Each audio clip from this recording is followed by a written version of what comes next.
Ce soir, dans Enquête Capitale exclusive, nous retrouvons une jeune fille qui a été fortement choquée hier soir vers les 15h30 après un échange téléphonique avec son petit ami demeurant à Saint-Étienne. Un banal coup de fil qui vire au psychodrame. Surprise, elle tente encore de comprendre les raisons qui ont pu le pousser à un tel acte. Un reportage exclusif de Dominique Tourdepise et de Jean-Paul Tournefel. La journée s'annonçait pourtant belle ce dimanche-là. Juliette, 17 ans, appelle son petit ami, Eric. Soudain, c'est le drame. Le jeune homme, pourtant sans histoire, prend l'initiative de raccrocher le premier. En couple depuis plus de 6 mois, Juliette a déclaré ne pas comprendre les raisons d'un tel geste. Ah, j'ai pas compris ce qui s'est passé. Eric est quelqu'un de super équilibré, c'est pas son habitude.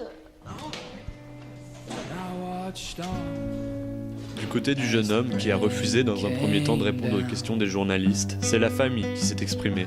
C'est une conversation très correcte, hein. Et aucune volonté de choquer ou d'heurter de la part Eric. Hein. Ah pas plus haut que le bord, Francis.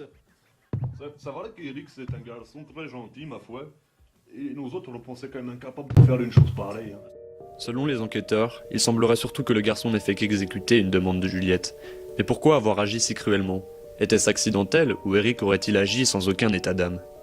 Analyse de notre docteur en psychologie. Alors cette situation montre en effet une certaine impulsivité qui pourrait tout à fait expliquer le drame d'hier.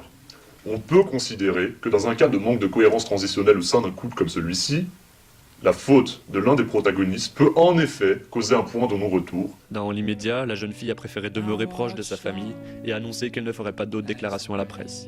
Joint par téléphone, Eric a déclaré ne pas vouloir s'exprimer sur le sujet avant de raccrocher une fois de plus en fin de conversation.